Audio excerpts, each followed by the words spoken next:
Derrick Rose is getting his jersey retired with the Chicago Bulls. Uh, it's going up in the rafters. He played 8 seasons with Chicago. He became the youngest MVP. We Derrick Rose, I believe he announced his retirement this season. We talked about Derrick Rose like already on the pod. If you wanted to listen to that conversation, just go back. I don't remember what episode it was, but just look for that title. Um, so we kind of already had like the Derrick Rose, what we think of his career conversation. So I want to ask a little bit of a different question. So often we think of what Derrick Rose could have been had he not gotten hurt, right? Like a lot of people think he was on a all-time trajectory, like I mentioned, the youngest MVP ever. So my question is Derrick Rose the biggest quote unquote what if player in NBA history? And if you don't think he is, who would you say is that player? I want to hear what Toby's got to say. Toby's probably going to have a crazy take right here. Nah, not really. I think he definitely is the most what if player. I mean, he won that youngest MVP of all time. So if he stays healthy for the majority of his career, he, you know, might steal a ring or two somewhere. God knows how good he could have been. He was so good. But just I threw in a couple of other what ifs that I just wanted to shout out. The first one was Grant Hill, who I talk about a decent amount, but this guy was 6'8". He had comparisons to Michael Jordan when he was entering the league, probably because Jordan was just retiring. So they were like, who's going to be the next guy? And I think Grant Hill would have been the next guy. This guy, he was 6'8". He was athletic. He could shoot. He could pass. And then I think it was a broken ankle he got, or he messed up his ankle and he maybe tried to play through it or something like that. And then he just never really was the same. I mean, he had a long career, which, you could probably credit that towards his athleticism. But I feel like if he would have stayed healthy, he would have been he would have been great. I also had Lem Bias up there. Mhm. Just kind of feel like a lot of people sometimes forget about him.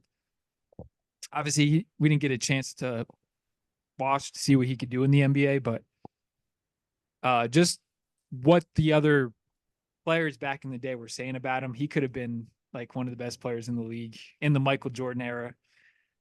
He was also 6'8". I think in college he averaged about 23 and 7 in his senior year at Maryland. So he could have came in the league on the Celtics. He would have been a force. And then who knows what the '90s Celtics would have looked like if had he stayed alive, and that probably would have changed the entire trajectory of the NBA. So those two I just wanted to shout out real quick. But I do think I without a doubt I think Derrick Rose is the biggest what if. It's a shame.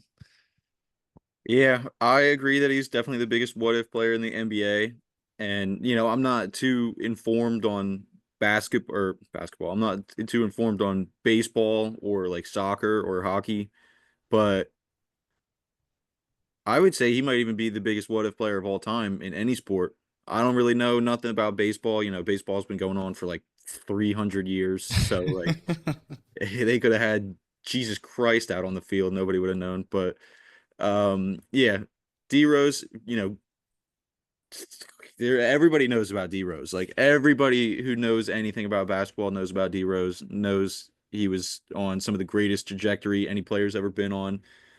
It's unbelievable that that record wasn't broken already. Like, you really got to be crazy to win the MVP at what, 21 years old was he? 21, 22? Yeah, I think 21. So yeah, guy was just able to go buy himself a beer. Guys winning MVPs.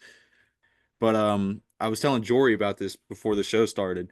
This isn't really a what if because he ended up being almost winning an MVP after this injury, but what if Paul George never snapped his leg in the USA basketball?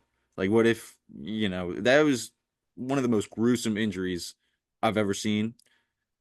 And he came back and almost won an MVP, but like, this was just after you playing LeBron in the playoffs, like finally like making himself a, household name almost in the NBA community. And then guy gets guy gets wrecked. So, if he could have just stayed in that level of being great, who knows, man? Maybe Paul George have a ring, maybe an MVP. You never know. Yeah, it's an interesting one, Paul George. I didn't think about that. Yeah.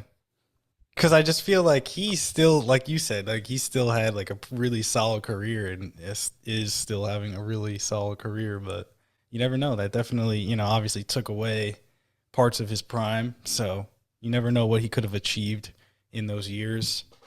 Yeah, that's interesting.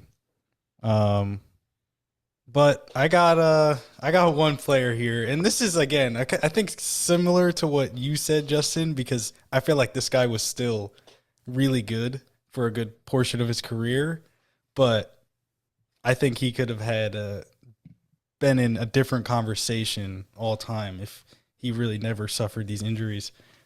DeMarcus Cousins, Why did I have a Ooh. feeling you were going to say Boogie DeMarcus? Cousins. Because, like I said, in Sacramento, he didn't really deal with any major injuries, I guess. Like, he was on average playing about 70 games a season. So, like, he was out there, he was available. The Kings, they just weren't really a great team, as a whole. They were in the midst of a long playoff drought. And, he never even reached the playoffs with that organization. So, like, I don't think we ever really viewed DeMarcus in that light of like the best center in the league just because of that. But then in 2017, he got traded to New Orleans. And I can remember thinking like, this literally might be the best like power forward center combo we've ever seen. Like Anthony Davis at that point of his career, I think their first like full season together, he was top 3 in MVP voting. So like Anthony Davis was like at the top of the league, one of the best players in the league, kind of like how we view Giannis right now. And then you add DeMarcus Cousins, who was I'm pretty sure coming off 2 All NBA second team appearances like back to back. So like he was again one of the best centers in the NBA. And they're still pretty young. I think Anthony Davis was 24 years old. Boogie was about 27. So this is I think a duo you guys could like build around for a long time, I think. But in his first full season with the team, he ruptured his Achilles. And this is kind of where it all went downhill. Like, and that Pelicans team was so interesting. They also had Drew Holiday, who obviously went on to be a very valuable player for the Bucks and the Celtics. So I felt like they had such a solid core with those 3, and it's a shame that we never really got to see it through. That was that season without DeMarcus. They went on to win a playoff series against the Blazers. That was the only playoff series AD won with the Pelicans before getting traded to the Lakers. But so, like I said, he ruptures his Achilles, Boogie does, and then in 2018 he signs with Golden State. And I think a lot of people probably remember that because that was the Kevin Durant, Draymond Green, Steph Curry, Clay, Warriors, and they add Boogie Cousins, and they're like, oh geez, if he gets healthy, this is going to be the most ridiculous lineup the NBA has ever seen. And then in the playoffs, in his first season, I believe, with the Warriors, he ruptured his quad, I think, or tore his quad, and ended up missing I believe the rest of the playoffs, or maybe he came back at some point, but they didn't win the finals that year. That was the year Toronto won. So he didn't even win a ring with that team. And then he missed the bubble season. He didn't play that season, but he was on the Lakers roster. But before the season, he tore his ACL in like a off-season workout and it was just, again, like I said, just so many things were going against Boogie. And then at that point, he kind of just started bouncing around the league. I think he was on the Bucks, like the Clippers. He was on the Nuggets for a little bit. So again, I just feel like Boogie could have been like because he had 2 opportunities at least with the Pelicans and the Warriors, I think, to be on like high level competitive teams with great players. And if he had just stayed healthy, I think who knows what could have happened. They could have been a great team. He could have had some rings to his name. I think we could be talking about DeMarcus Cousins a completely different way.